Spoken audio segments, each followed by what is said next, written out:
Hello and welcome back. তো আজকে আমরা কথা বলবো রাজকুমার হিরানি ডিরেক্টেড অ্যান্ড শাহরুখ খান অভিনীত সিনেমা ডাঙ্কি নিয়ে। স্টোরির ব্যাপারে আপনারা যে ট্রেলারে দেখেছেন ওরকমই রাজকুমার হিরানি মানে হার্ডির যে ক্যারেক্টারটা, সে লালটু বলে ওই জায়গাটায় পৌঁছয় এবং সেখানে এই চারজন ক্যারেক্টারের সাথে সে ইন্ট্রোডিউস হয় যারা বিদেশে যেতে চায় এবং কেন যেতে চায়, কী কারণে যেতে চায়, এবং শাহরুখ খান কীভাবে ওদের এই যে ইচ্ছেটা রয়েছে, এই যে অদম্য ইচ্ছেটা রয়েছে এবং এই যে ওদের যাওয়ার যে প্রকল্পটা রয়েছে সেখানে ও কীভাবে জড়িত হয়ে যায় সেই নিয়ে হচ্ছে পুরো সিনেমাটা। এবং ফাইনালি ওরা যেতে পারে কি পারে না, বিভিন্ন অ্যাডভেঞ্চার যায়, বিভিন্ন দেশে ওরা যায় এই ফাইনাল ডেস্টিনেশনে পৌঁছানোর জন্য। তো কজন বাঁচে, কীভাবে পৌঁছয়, সেই নিয়ে হচ্ছে এই গল্পটা। এবং আইলেটস মানে লিগালভাবে যাওয়ার জন্য যে পরীক্ষাগুলো হয় সেইখানে বোমার ইরানির চরিত্রটা আসে, গোলাটি ও কীভাবে এদেরকে এফেক্ট করে, সেই নিয়ে হচ্ছে পুরো গল্পটা। তো দেখুন, পজিটিভ দিক নেগেটিভ দিক আমি যদি বলি, প্রথম পজিটিভ দিক আমি বলবো বিকি কৌশল এবং শাহরুখ খানের যে কেমিস্ট্রিটা, শর্ট লেফট ছোটো কিন্তু খুবই এফেক্টিভ, এবং সেটাই হচ্ছে one of the driving force. আমি যদি ফার্স্ট হাফের কথা বলি, ফার্স্ট হাফ হচ্ছে অনেকটা না ক্যারেক্টার ড্রিভেন।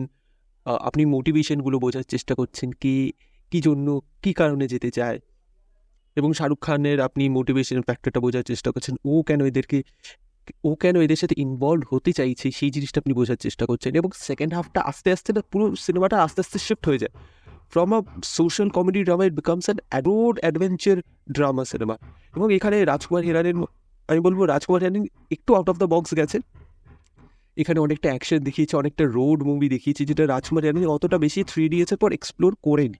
হ্যাঁ, রাজকুমার হিরানির অনেক সিনেমাতেই আপনি রোডের অ্যাসপেক্টটা দেখতে পারবেন, যে ট্রাভেলিং অ্যাসপেক্টটা দেখতে পাবেন। সঞ্জুর একটা ছোটো সেকশন রয়েছে, 3 ইডিয়টসে বেশ খানিকটা রয়েছে, বাট ওরকমভাবে তো ও রোড মুভি এক্সিকিউট করেনি। কিন্তু এখানে যে নিজের কমফর্ট জোনের বাইরে গেছে সেটা আমার ভালো লেগেছে। কিন্তু অনেকটাই না রাজকুমার হিরানি ফর্মুলা বেসড, কারণ রাজকুমার হিরানির সিনেমা যেরকম হয়, একজন ন্যারেশন দিচ্ছে, নিজের পাস্টের ব্যাপারে বলছে, কীভাবে সেই জিনিসটা পুরো ফুল সার্কেলে সে এখন একটা কনক্লুশন পাচ্ছে, সেই জিনিসগুলো পুরো এখানে এভিডেন্ট রয়েছে। এবং সেকেন্ড হচ্ছে শাহরুখ খান।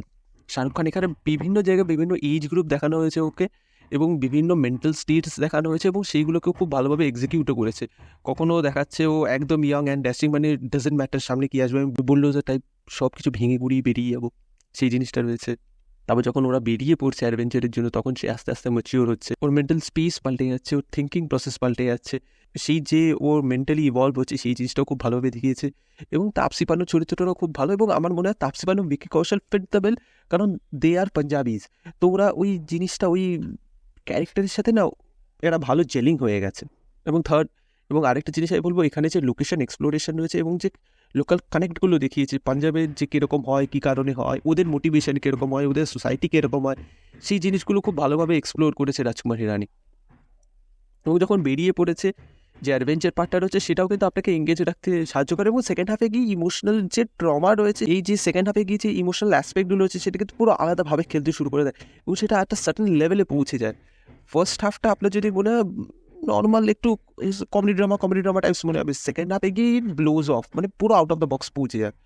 এবং এখানে একটা মেসেজ রয়েছে ব্রেন ড্রেনের ব্যাপারে, আপনারা কেন বাইরে যেতে চাইছেন, এই যে শৌখিনত্বর পিছনে আমরা দৌড়চ্ছি, যে আমরা একটা লাক্সারিয়াস লাইফস্টাইল চেস করছি, তো সেই জিনিসটাও এখানে খুব ভালোভাবে দেখিয়েছে রাজকুমার হিরানি। এবং বিকি কৌশলের যে ক্যারেক্টারটা রয়েছে, দ্য ড্রাইভিং ফোর্স, বিকি কৌশল ওই যে ছোটো সেগমেন্ট পেয়েছে, ডিড অ্যান এফেক্টিভ জব।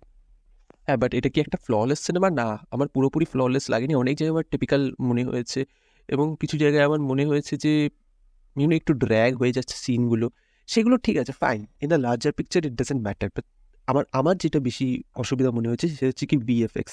মানে শাহরুখ খানের উপর এত বেশি ভিএফএক্স ইউজ হয়েছে, আপনি পুরো বুঝতে পারবেন। এবং কিছু কিছু জায়গায় যখন ও মুভ করছি, স্পেশালি যখন ইন্ট্রোডাকশন শর্টসগুলো হচ্ছে, ও যে মুভ করছে, ও যে আসছে যাচ্ছে নড়ছে, যখন স্ট্যাটিক ফ্রেম রয়েছে, ক্যামেরা অত বেশি মুভ হচ্ছে না, যে স্প্যান ইন জুম আউট হচ্ছে, সেগুলো ঠিক আছে। কিন্তু যখন ও মুভ করতে শুরু করেছে না ফ্রেমের ভিতর, তখন আপনি পরিষ্কার বুঝতে পারবেন যে মুখের উপর কাজ হয়েছে, বিভিন্ন জায়গায় ভিএফএক্স ইউজ হয়েছে, এবং কিছু জায়গায় রিয়েল লোকেশন তো রাজকুমার হিরানি সবসময় ব্যবহার করে, কিন্তু কিছু কিছু যে লোকেশনগুলোকে এনহ্যান্স করা হচ্ছে সেইগুলো আমার একটু চোখে লেগেছে।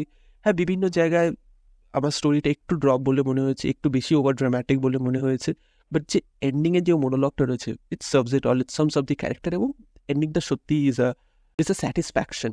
যে ফুল রাইটটা হলো, এই রাইটটার যে স্যাটিসফ্যাকশন, সেই যে কনক্লুশন, সেটা খুব সুন্দরভাবে ড্র হয়েছে। সেই জন্য আমি ওই যে আমার ভুল ভ্রান্তিগুলো, ওইগুলোকে আমি মাফ করতে রাজি আছি।